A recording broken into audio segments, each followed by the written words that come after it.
Yes, njala kubala musako nyonate mulinye lisinga manyi gonna eriya mukama waffe Yesu Kristo omwana wa Katonda oyo abira ddala omulamu. Muzikirize nebaze Katonda ku lubulamu wamu ateera n'ab'enganda z'oyo najjo osinzidde manyi ag'omulimu mutukuvu. Nze Nicholas akubuuzaako enkya lwaleero. Ensonga nnyingi zirina okuba nga tutunulira. Manyi nabagamba bwe mbeera wano ontwalira mu kifaananyi kyonna kyoyagala okuntwaliramu. Nze nyimirira ku ludda nga munnamawulire.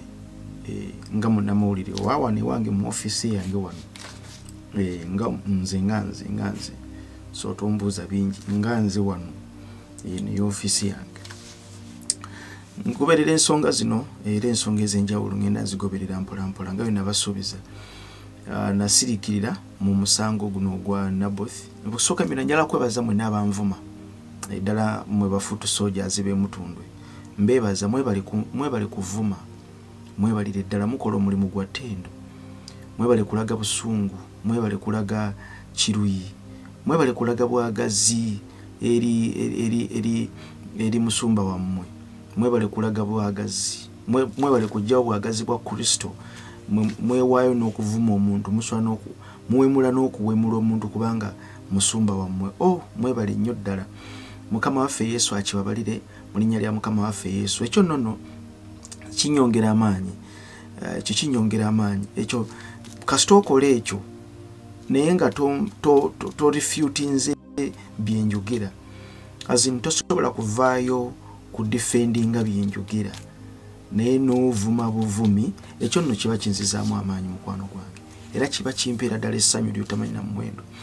Njagala nkole video oveeyo bw'oba oyagala ku defendinga musumbawo kubanga ye musumba ye bw'atyo bwe mwasalawo okumufiiririra. Osobola n'okuvuma omuntu, osobola n'okunoba mu maka. Nze omukazi ali eyo kusaidiza Luweero bambulidde story ye.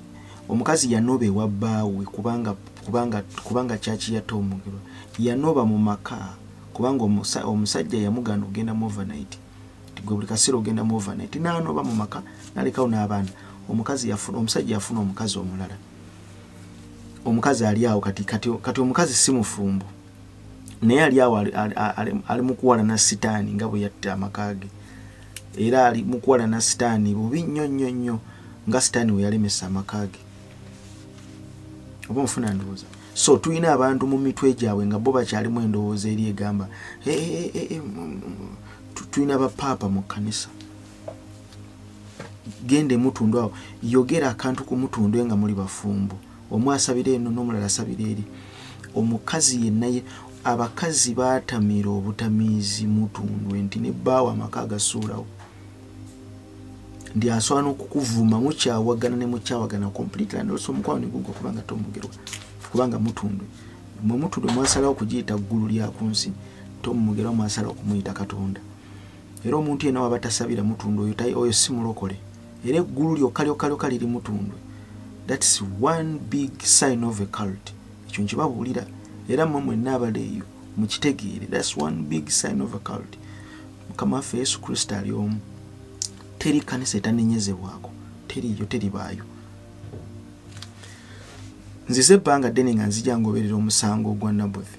Era mabegakawo ne bagamba nti nagusiriikiriramu kubanga gwali guli mu kooti. Omusango guno gwatuuka mu High Court. Just a brief njaba details maso. Gwatuuka mu High Court. Era High Court neekola okusalawo kwayo. Olw'ensonga nti Naboth njala kwebaza ttiimu yonna gye tutambudde nayo mu nsonga z'ebyamateeka. Balooya abaavaayo okuyimirira n'omusango guno. Mbeebaza free of charge. Nicholas twagala tuyimirire naawe ku nsonga zino. Balooya nga tetubawadde wadde ekikumi. Saagala kumenya amannya gaabwe. Naye gye muli Mukama abawa omukisa. Mwebalire ddala kuwuliriza ddoboozi lino. Omusango guno gwagenda Makindye High Court, kooti y'e Makindye. Naye kooti y'e Makindye yali eservinga interest kubanga mulimu abamu bannamateeka abali baweereddwa omusimbi. Omusango guno okulabika nti gugwa ku sayidi endala. Era balangirira nti omukulu ono kayawula omusango aguwangudde. naye ate okusinziira ku bannamateeka abaffe betwakozesa kubanga naye ku ground natuukawo omusango guno ne gugenda mu kooti ensukulumu kye tuyita high court ne tuteekayo okwewoza kwaffe ne tuteekayo apiiru okuteekayo apiiru kooti neewuliriza omusango guno high court. At the end of the day kooti neesazaamu high court neesazaamu ebyava mu Makindye kubanga high court yabikubamu ebituli nga waliwo ensonga ezaali zeetaaga okusooka okutunuulira kubanga kooti y'e Makindye Julius Ono Kayabula yali already nga amaze okuyitamu nga omusimbi. Julius Kayabula, you don't have that money to serve those people. Kyekimu era ne kooti y'e Katwe sente zonna z'obadde oteeka mu kooti y'e Katwe obadde ozijja wa Julius, you are poor, toyina sente. Naye kubanga nti waliwo abantu abali mabegawo betumanyi obulungi era nga mu bo omu ku bali mabegawo Mutundwe, ekyo kyo kiri clear and very clear and also. Era ne bannamawulire baweebwa ssente okurejectinga okufulumya side yeri ku Mutundwe kubanga baali rejected. However, nti twabawa story yaffe entuufu naye ne bagirejectinga. Now, to cut the story short, wetwogerera ngenda kubawa details maaso awo. Wetwogerera Julius Kayabula kooti high court olwamala okusazaamu ne sentensinga Julius Kayabula azini nekola judgment. High court nekola judgment songa ebyafuluma mu Makindye bino okusazibwamu. Songa Julius Kayabula alina okukwatibwa addizibweyo mu Makindye awere nembe n'emisango gye yakola. Jukira nti Julius Kayabula ne Nabuthi waliwo emberanyi ebaddewo wakati waabwe ey'ebyettaka. Julius Kayabula agamba wooli siwawo ne Nabuthi ne agamba nti wooli siwawo. Naye nga ekintu kino Julius Kayabula si yakirimu. Julius Kayabula, it is just a used vessel. It is just a used element. Okulabika nti no babonyabonya obulamu bwa Nabuthi. Nabigakawo n'embalaga ebifaananyi nga Nabuthi akubibwa, abamu ne baseka ne bagiyita firimu. Buli omu yayogera kye yayogera nene ensirika kubanga natuulira ekintu kino wajja kiraga nene ensirika. A lot has been happening mu bulamu bwange n'obwabalala. Abalala ne babakyawa, abalala ne bakola ebintu ebitategeerekeka bingi nnyo ebibadde bigenda maaso naye nga nsirise. Now, olunaku lwabadde lunaku z'omwezi 15 Julius Kayabula yali alina okuba nga apiyalinga mu kooti e Makindye okulabika nti nno awere ennemba n'emisango gye yakola. Wenjogerera warrant of arrest yafulumye Julius Kayabula wasangibwa akwatibwe kubanga emisango egimuvunaanibwa egimu ku gyo malicious damage, ekyo nabibalaga. Ekkanisa bagikuba ne bajjaasa yonna, mulimu assault, mulimu violence egy'emisango. Ne Julius yadduse document eyo eri ku gundi eyo ku screen yo eyo, it's warrant of arrest. Maaso eyo njateeka video eno ku YouTube ne Facebook, mwaba TikTok n'abalala mbawaddeko kano kadakika nga 10 zokka.